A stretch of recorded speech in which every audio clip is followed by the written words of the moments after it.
misy zavatra omaninay ny amin'ny fahafolo ny volana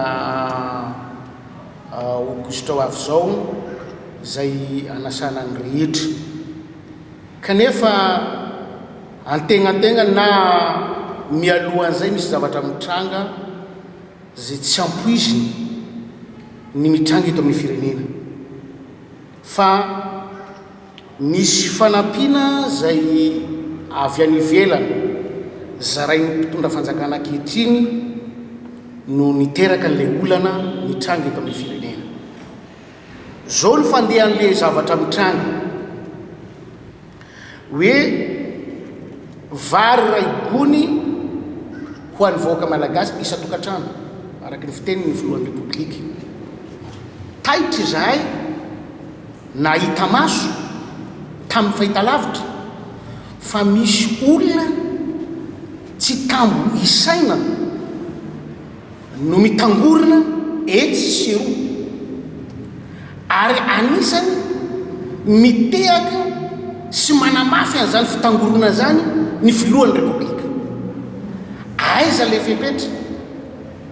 ary iza ny tomponatoka amin'ireny olona ireny raha misy voany aretina sy marary ka indosy ny fahafatesana amin'izany aretina zany iza ny tomponatoka sady fa tsy mahazo an'le vary izy no mbola voany aretina koa rehefa avy iza ny tomponatoka ary tokony anaiky ny mpitondra fanjakana ankehitriny fa tomponatoka amin'ny fahafatesana misy eto amin'ny firenena ny amin'ireny fietsika lazaina fa confinement tsika ireny ve ny atao hoe confinement ary tsy amin'ny 12 koa tsy amin'ny ray am'firo amin'ny 4 ny filohan'ny repoblika no mijotso midina amin'ny toerana misy azy hamonjy an'le vahoaka zany hoe izy mihitsy no milaza fa makasitraka ny zavatra ohatran'ireny ary nanao propagande izy milaza ny fetezan'ireny olona reny teo sy ny fisian'ireny olona reny teo tsy nanakana tsy nandrara fa hoe ao anatin'ny amentsika zao izy raha aman-dreny tokony andraran'izany tsy mba nandraran'izany izy faro re olona inona ty ataonareo ty vary ray gony hay ve azo atao ihany manome vary fa manina androany izy vomena vary ray gony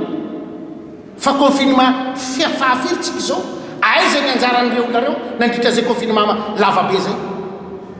nakaiza ny vola tokony ho anjaran'ireo olona reo zay le hitakinay anovanay mangarahara hoe ataovy mangarahara fa tsy mety ny fitantanana zavatra tahaka an'izao marary ny sosialy ny vahoaka malagasy ary tena sahirana ny olona tsy olona anakiray ihany misy olona tena sahirana ary misy olona sahirana no nosahirana natao zay ahasahirana azy ity fitondram-panjakana ty nandray an'izany fepetra zany ka raha iny fitondram-panjakana zay tokony ho modely ho arahin'ny vahoaka malagasy mahavita manao zavatra tahaka an'izao inona ny azo atao eto amin'ny firenena tomponatoka hoia ny filohan'ny repoblika amin'ireny olona reny zavatra mitranga rehetrarehetra manerana an'izao io tomponatoka ny filohan'ny repoblika ninona zavatra mitranga eto amin'ny firenena tomponatoka ary sy tompona ndraikitra ny filohan'ny repoblika raha misanatry ka misy lavo eto dia ny filohan'ny repoblika nandavo azy raha misy mitombo ny valanareta dia ny filohan'ny repoblika no mampitombo sy manaparitaka zany valanareta zany eto Antananarivo eto satria izy no mandray fepetra mampitangorony olona etsy siro sy tona lakolosiany izahay ato amin'ny renitena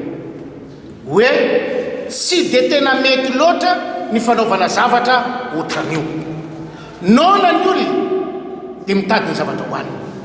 tsy araraotina anaovana politika zay tsy araraotina anaovana propagande zay fa mila fanapaha-kevitra matotra hoentina miatrika an'ilay fepetra zay miresy ny fanjakana ny mpitondra fanjakana ihany no tsy manaja ny fepetra zay miresiny tsy ny mpanohatra kory fa ny mpitondra fanjakana ihany no tsy manaja ny fepetra zay miresiny mba manaja tena amin'ny zavatra atao fa lasa iomezan'ny olona itsika eto amin'ity fireneny ity amin'ny zavatra raisiny fitondram-panjakana izay no mahamarina ny zavatra rehetraretina rendem hatao amin'ny fahafolo ny volana aogosta ho avy zao. Zay no mahamarina zany hoe mitady vahaolana isika matotra matipaiky hoentina miatrika ny valana aretiny ity.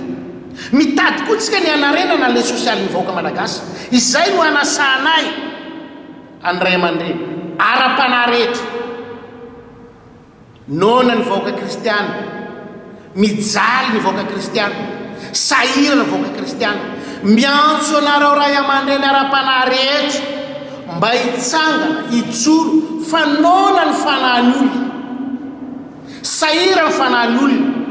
Ka raha ohatra ka mbola tsy mandray fepetra ny fitondram-panjakana mialohan'ny fahafolo ny volana jolay dia hitsangana isika mpitondra fivavahana rehetra eto Madagasikara hitady vahaolana ho an'ny firenentsika. Tsy tsika pastera ihany, tsy ny fiangonana ihany, fa na ianareo rahalahy ao anatin'ny fiangonana musulman azy asaina avokoa.